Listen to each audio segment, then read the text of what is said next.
Phase 1 activated. Good name for a band.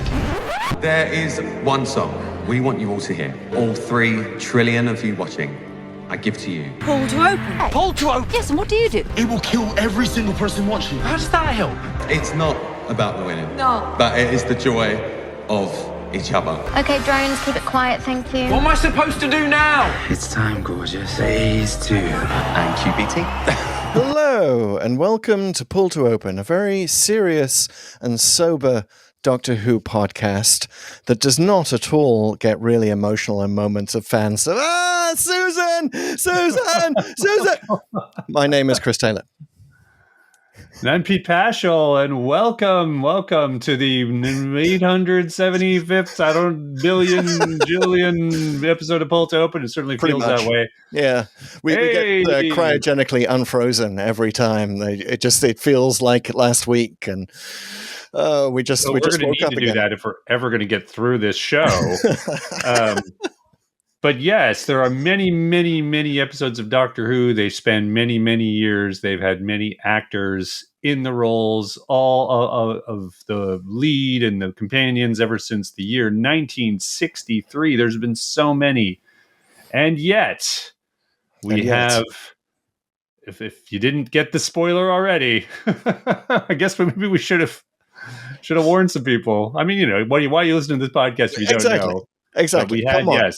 You two have just come here straight from the Interstellar Song Contest. I don't know if you paused to actually also watch Eurovision, which is going out the same night in Europe. FA Cup final, Doctor Who, and Eurovision. It's a big night for TV in the UK. But yeah, you may have Eurovision on pause right now, because you just need to go, as I went, at the moment of the reveal of Carol Ann Ford. Yes, we can say it now. Carol Ann Ford is back. She's in the Doctor's memory. She's in a flashback in the Interstellar Song Contest. But that's, it's kind of a spoiler in that RTD got her. He got her. Yeah. He did it. I mean, this is the thing. He was teasing this last year, obviously. And we even said, and we weren't the only podcast that said, it's been kind of cruel to tease us with her reveal and then just not do it. And then he kind of just didn't do it.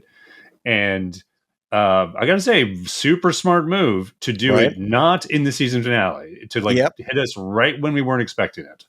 And it was just boom. It was a Susan twist that was not at the end. It was pretty much halfway through. So yeah, it was genius. It was such an amazing moment, honestly, when he's just there in space and he just sort of has the thing. And I guess what did she whisper? Just whispers grandfather.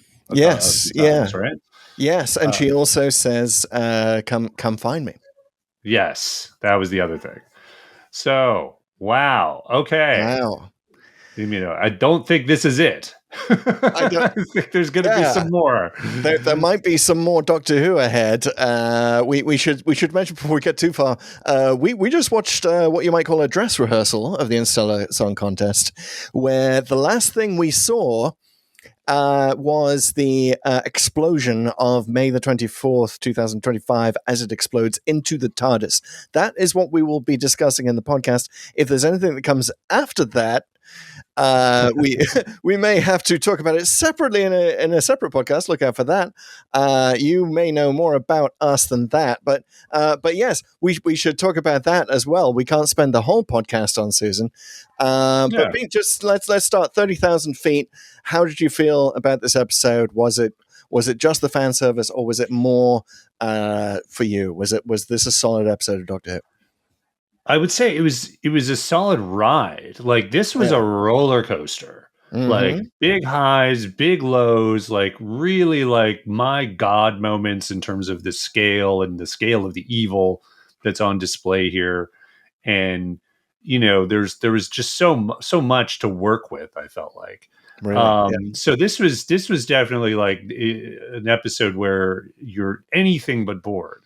I will say, some of the choices, just particularly towards the end, I thought got a little simple, But again, RTD, he's going to RTD. You see, RTD's going to RTD. This is him. He's going to be meta. He's going to include Graham Norton because, of course, I don't know if this is as well known in the US as it is in the UK. Graham Norton's voice accidentally interrupted the first screening of Rose in 2005 on British television. So to have him actually in the show, even in just hologram form, kind of interrupting with some unwelcome news there, that's a meta level. Oh, at the end there, where it's like he's saying that the Earth has been destroyed. Yeah, which is funny. Like it's almost like he's creating a continuity error just by saying that, because it seems funny because he's got the gray hair and he looks older than he does today, right? I felt like they thought about that. That they aged him up. They didn't they? Or am I wrong about this? I don't know. I'm wrong. Graham Norton, if you're listening, we're so sorry if we just insinuated that you were aged up by makeup. You're looking fabulous, Graham. Fabulous. I think the hologram adds about 20 years. It really does. And 20 pounds, really. Yes, that's the thing about it. All the lines. It's really kind of not slimming. It's just that I got the impression he sort of signed away his life rights to somebody in the future. That's kind of what I thought. Like at some point, Graham Norton just does that, but he hasn't, to my knowledge, he hasn't done it. Maybe he has. I don't know. And then he signed an agreement with OpenAI, and but that's the implication. He says he signed away his rights in perpetuity at the beginning. So basically, he's just an AI chatbot. Yeah, but I mean that was a really funny moment. I mean, this is the thing. This kind of episode. He's got the awesome cameos. Obviously, Caroline Ford. You got Graham Norton. I guess Ryan Clark. Yes, Rylan Clark. I don't know Eurovision, so if he's a real dude who is a real host. He's the real host of that and many other things. He's known for presenting just about everything in the UK. He was on Celebrity Big Brother. I think he won that. And this is all information that I've just come to in the last half hour or so of Googling him. Well, this is the thing. Even though, like, I'm not really an American Idol guy now, and obviously I'm taking this from more of a North American perspective. There's no way you could have been in existence for the past 20 years and not got caught up in at least one of these song contests or dance contests or something. Right. And I'll confess, I even was like into like what was the dance show, Dancing with the Stars. Yeah, and all these came from Great Britain first, right? Because there was Pop Idol and there was Strictly Come Dancing is the big one, the big dancing one. Mm-hmm. And so like like the appeal of that, it's like trash TV, and they're doing Doctor Who trash TV. It's funny, and it is like also kind of legitimately entertaining at the same time. I think they showed pretty impressive restraint, like about the songs, because I felt like in the lead up to this, a lot was made of the songs and the original stuff. And I guess Murray Gold did some of them, or did he do all of them? I don't know. But you kind of thought, like, oh my God. The first song that we hear is sung by the woman who did Janice the Goblin in Church on Ruby Road. So same voice, same under that red and white makeup with the rainbow. And it just felt like, oh my God, they're going to just be singing the whole time. Like it's the Doctor Who the musical episode, which I was sort of stealing myself for that. And it's like, oh God, thank God it wasn't. Like, I mean, yes there were songs in it. Thank God there was a massacre. Thank God there was a massacre in the middle of that song, eh? And my God, did that get dark though, right? I mean, you're saying, really song dark. In the concert. Whoa, Mavity's gone. One thing I got to say, there was serious mavity to that scene. Oh yes, absolutely. Because you're just like, my God, did he just do that? Did he just chase everybody? The thing is, there's you have so many things going through your head and your heart at that time, right? Because you're like, oh my God, is he doing it? But then you're like, wait a minute, the Doctor's part of that. Yeah. So there's no way it could be TARDIS. And the TARDIS. Like if the Doctor just got spaced, but you're also sort of balancing that a bit because we've all seen Oxygen and we've all seen Fort of Doomsday, so we know there is a scenario here, which appears to be the case, where the Doctor survives, but nobody else does. So you're kind of going through all that math in your head in terms of the scale of the evil here. And then they kind of like, I wouldn't say it's a cop-out, because they do earn it in terms of like bringing everybody back, like by sort of setting that up. but barely. Like I feel like there is a bit of a rug pull on the emotional gravitas, or I guess I should say mavitas. I like it. Of the whole thing in that, okay, I guess everybody lives apparently here, right? Except a couple of robots. Yep. I watching it with my ex, I was like, Pete's not going to like the the just this once Rose everyone lives aspect of this.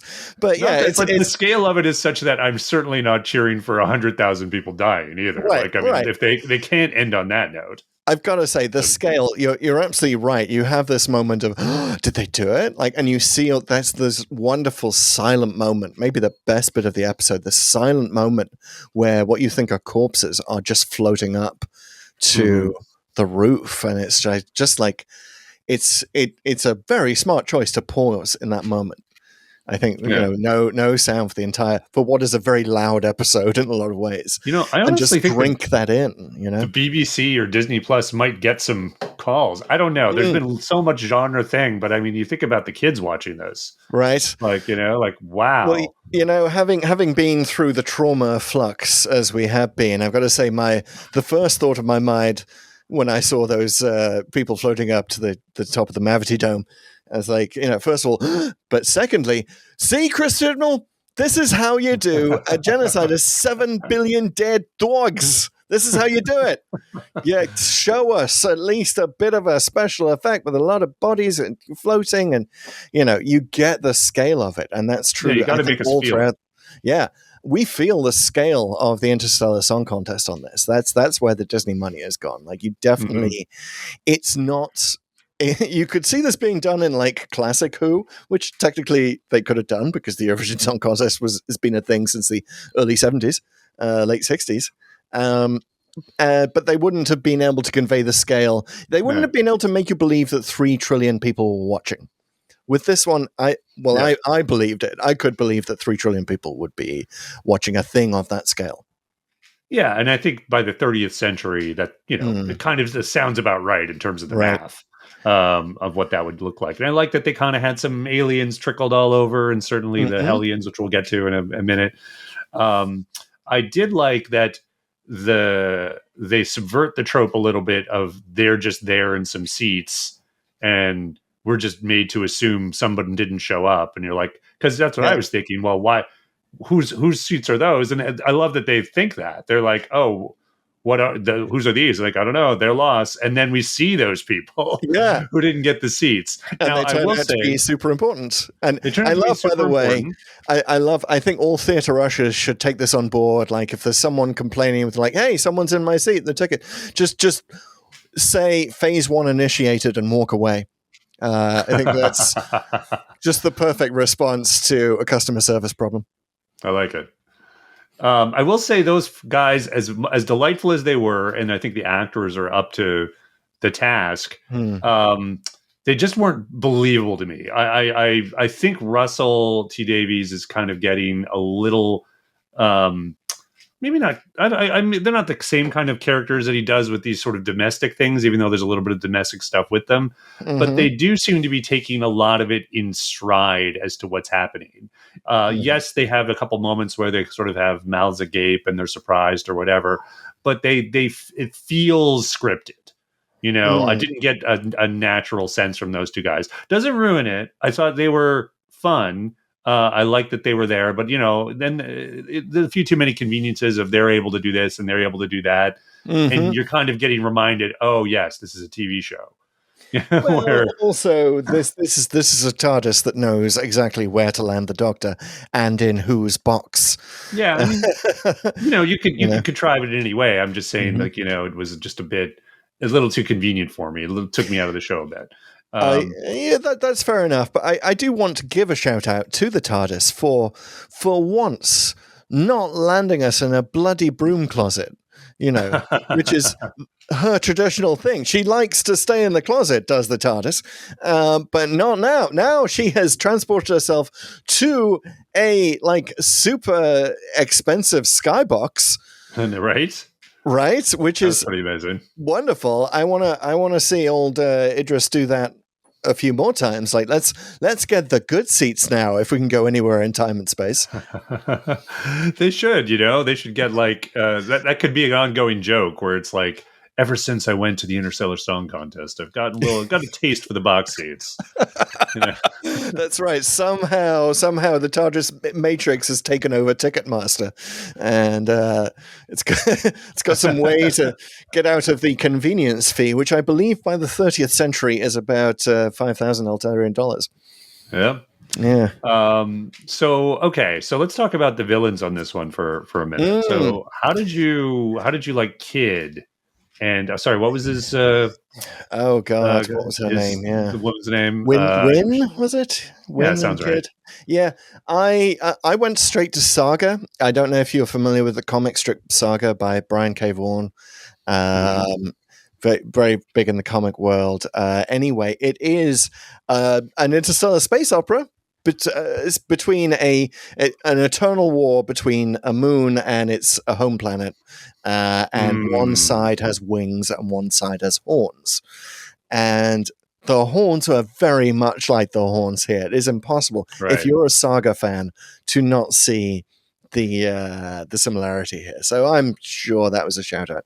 But yeah, I like it. I mean, to your point a few weeks ago where you were like, this is what Star Trek used to do. You just put a few ridges on the nose, right? It's almost better to have alien species that doesn't have any, only markings whatsoever.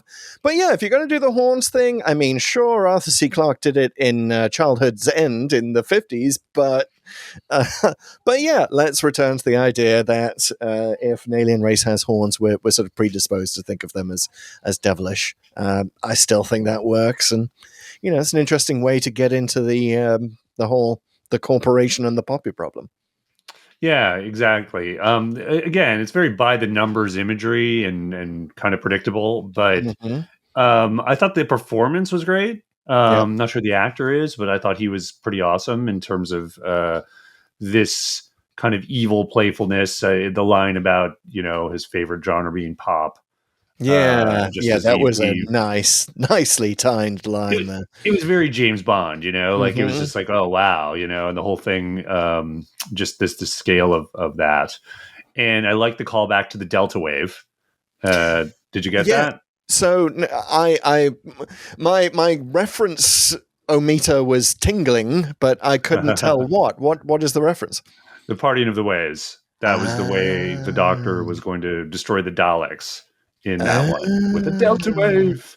And so it's used here effectively, I thought, as both a callback, but in that particular instance, the Delta Wave was going to have this radius from the station, and in this case it's being broadcast, which I was like, oh yeah, that's smart, and that way you could sort of scale it up.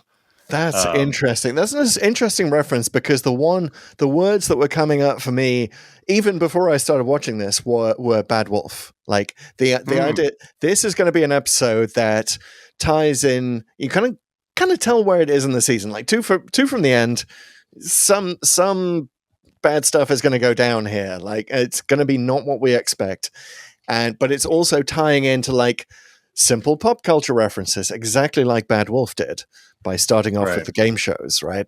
The Weakest Link, Big Brother, all of that. Big reveal, it's the Daleks. Yeah. So very similar vibe. So I like that they had that callback. But yeah, the villain I didn't think was. I mean, he did the job. I didn't think he was as interesting as what the Doctor did to him. Yeah, exactly. He's that's the thing. The villain and his motivations and everything around it is sort of by the numbers. It's sort of nameless, faceless corporation. Doesn't even have a name. It's not even Villengard. It's just this bad corporation. Yeah, I guess. I mean, but the Villengard was more about weapons manufacturing, right? Not food or whatever. Yeah, I mean, it just seemed. Well, branching out, man. Diversifying the portfolio. I don't think it's the point that he's making would be as effective with a weapons manufacturer that already sort of has this layer of badness to it. Whereas in this, it's more of a condemnation of capitalism or whatever. I mean, it's just kind of like, oh, when you scale up this kind of capitalistic tendency, it's that like you're going to at some point you're wiping out whole civilizations just for flavoring in existing on you, right? Like that sort of seems to be the point. So I think in terms of like that, it's a very simplistic, again, like contrived point, but it is like, oh, if you're going to make it, go all the way with it, and he went all the way with it. So fair enough. Yeah, and it does. But it isn't. To your point, it's just not super interesting. It's not that super interesting. I mean, it is. I did get Monsanto vibes from the fact that they say they took the seeds and then they burned the field so that basically they would control the supply, the way that Monsanto is sort of selling its own seeds to the third world, and that we think of that sort of thing. Actually, in the documentary called The Corporation, go check that one out, which is basically about corporations kind of have to be evil and expensive because they are supposed to create more value for their shareholders, and it's kind of the philosophy of the cancer. And but this is a good example of it. It didn't trip my ridiculousness meter like Oxygen did, say, for example, where the ending of Oxygen is, and then capitalism died, right? They're not saying that. Well, and in fact, they're saying this is a very tragic story, and even one song isn't going to help them. Yeah. And like I say, RTD is going to RTD. I mean, the episode I thought of from that aspect was actually Planet of the Ood. Which, again, was very like by the numbers, simplistic slavery kind of tale. And that's kind of what you get. And I'm not saying it's bad or good. It's just kind of like, this is what RTD does. He does these sort of big, epic and stuff with basically broad strokes. He's going to use broad strokes when he paints his picture with a little camp. Which that was so very knowing, like that was good, and that's it, like that to me that's the line where it sort of switches, not entirely, but like from you just saw this massacre to like, okay, like now we're going to still have some fun. The Doctor, I mean, the fact that the Doctor did that with a confetti cannon, the fact that, and they set it up, is he really going to blast himself through space in a confetti cannon? Oh, yes, he is. And it looks amazing. And if you're not, pumping your fist in the air in that moment, check your pulse, because that was an amazing scene. Called back to all sorts of things, like fought a doomsday with a cricket ball was the first one in my head, but like that idea. But also, like we talked about it at the time. The seeds of death, seeds of doom. I can never remember which seeds it was, but the seeds of death was the Ice Warrior. Yes, which we described as the campiest episode of Doctor Who. It's pretty campy that season, at this time, but like. Playing in the phone, like you could imagine Troughton shooting a confetti cannon in that story. Absolutely. Right? So it felt like earned because the confetti, it was Chekhov's confetti cannon. It was there at the early part of the script, and it works. And you're like, that's how propulsion in space works, right? You just sort of create a push in one direction and there's nothing stopping you. There's no friction slowing you down. So it actually, a lot of the physics on this, a lot of the mavity might need to be fact checked, but that one really worked for me. I love that bit. Yeah, and he sped through a couple things, like that door, the airlock door just kind of conveniently opens. Oh, well, the guys open it for him. Is that what happened? Okay, I guess that's it.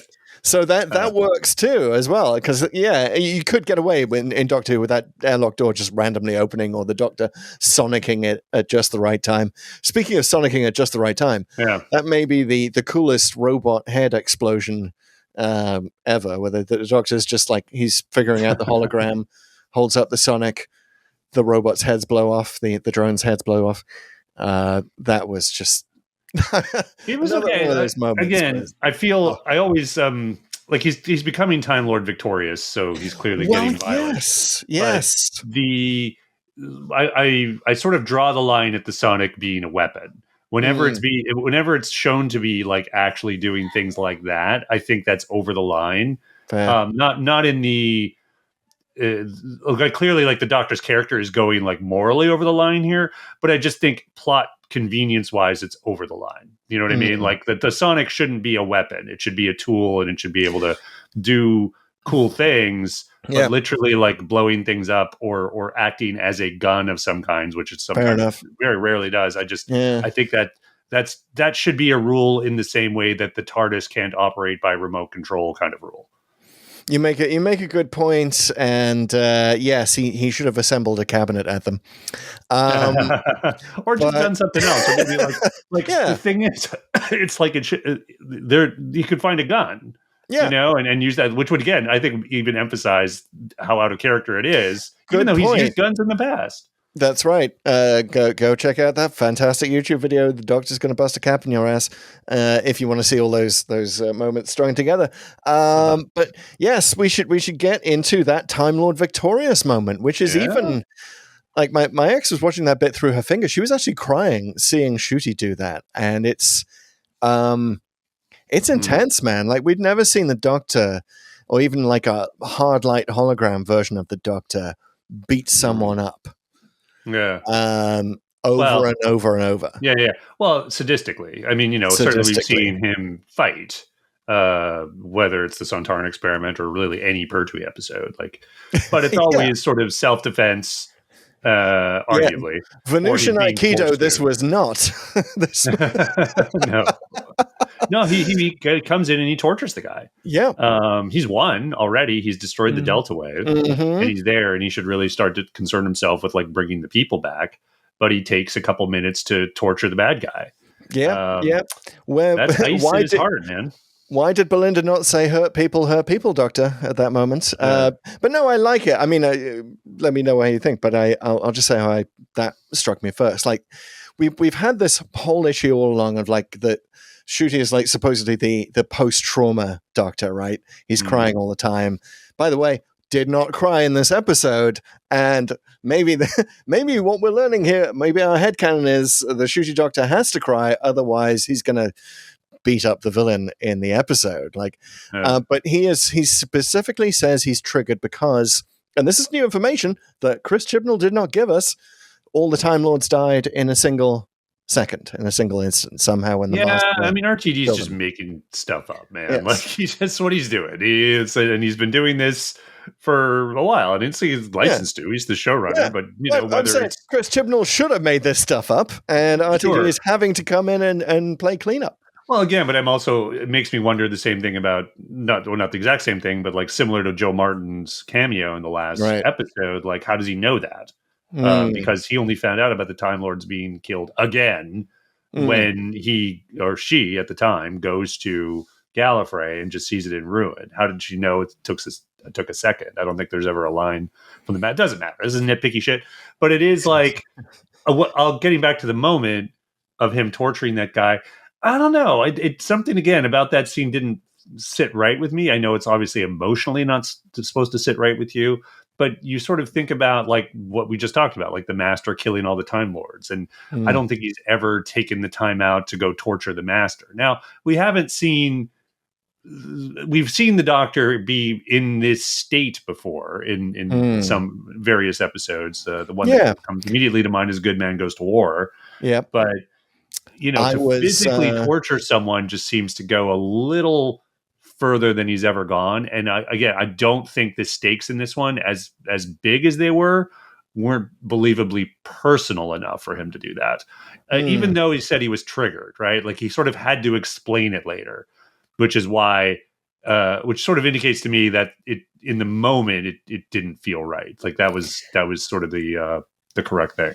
Fair. I don't know. I can believe that the Doctor is making constant calculations on his head based on numbers. Based how seriously does he have to act? Yes, he will act to save one child, but he's also made the calculation of how many children died on Gallifrey that day and Day of the Doctor. Yeah. And then forgot because you have to. But yeah, I can see the number 3 trillion. There's no getting away from the size of that number. I can see that in itself tipping him over the edge and into some unresolved part of his Gallifrey trauma.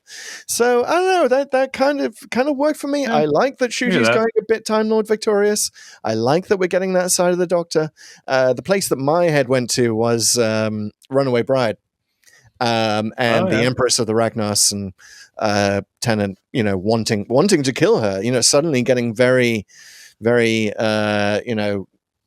very careless about saving lives, and it's only Donna, it's only the arrival of the human companion that stops him. Interesting that Susan saying grandfather did not stop him. Right. So much for an intervention from family members.